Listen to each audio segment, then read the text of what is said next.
I recently heard a story about a woman whose mother died. And if you've been through the funeral process before, you know that funerals can be quite expensive. And so this woman decided to check her mother's bank accounts to see if mom had any money left over to help with those expenses.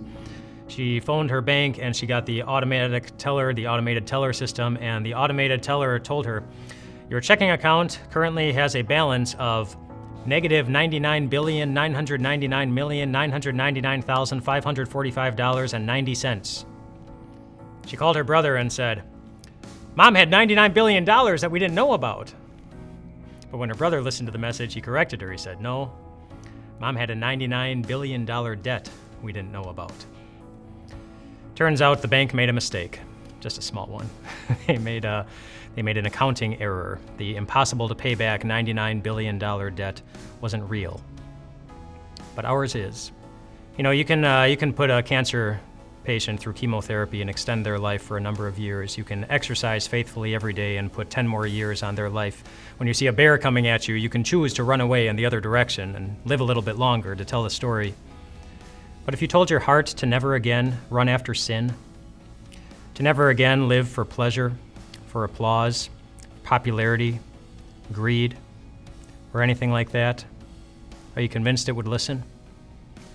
The power of death, it says in the Bible, is sin. That's the real reason we can't stop death from happening, because the bill that we owe God for our own mistakes is far more than $99 billion. It's everything we have. The wages of sin is death, the Bible says, and it will come to everyone.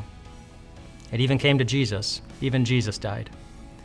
Not because he sinned, but because he didn't want you to hear the voice of one more person coming down on you for the mistakes that you make in your life.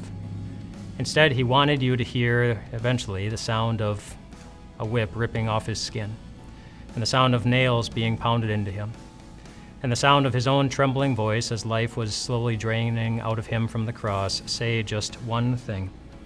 In the Gospel of John, it says that when Jesus had finished, he said, "It is finished." And with that, he bowed his head and gave up his spirit. Those words that Jesus said, "It is finished," in the language that Jesus spoke, it was just one word, and it was a banking word. A word that literally means paid in full. In other words, Jesus died so that the bill that we owe God would be paid in full by the one man who owed God nothing, but who obligated himself to pour out every bit of life that he had inside of him just so you could one day feel the pleasure of God's finger wiping away every tear from your eye, and so that you could know that you, even you, are going to survive.